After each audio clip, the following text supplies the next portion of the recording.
அனைவருக்கும் நமஸ்காரங்கள். இன்றைய தினம் கருட பஞ்சமி, ஞாயிற்றுக்கிழமை, அதாவது 11ஆம் தேதி கருடாழ்வார் ஜெயந்தி.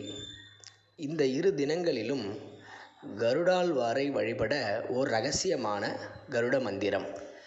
இந்த மந்திரத்தை 18 முறை உச்சரித்தால் சர்ப்பதோஷம், கால சர்ப்பதோஷம், அதனால் வீட்டில் ஏற்படும் பிரச்சனைகள், நிம்மதியின்மை, தடைப்பட்ட சுபகாரியங்கள் அனைத்தும் நிறைவேற இந்த பதிவு.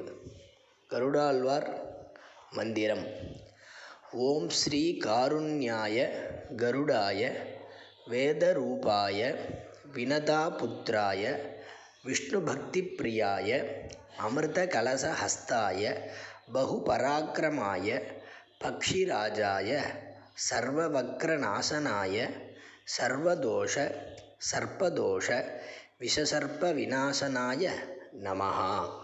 இந்த மந்திரத்தை இந்த 2 தினங்களிலும் மற்றும் சனிக்கிழமை தோறும் கூறிவர மேற்கண்ட பலன்கள் அனைத்தும் நமக்கு கிடைக்கும். நமஸ்காரம்.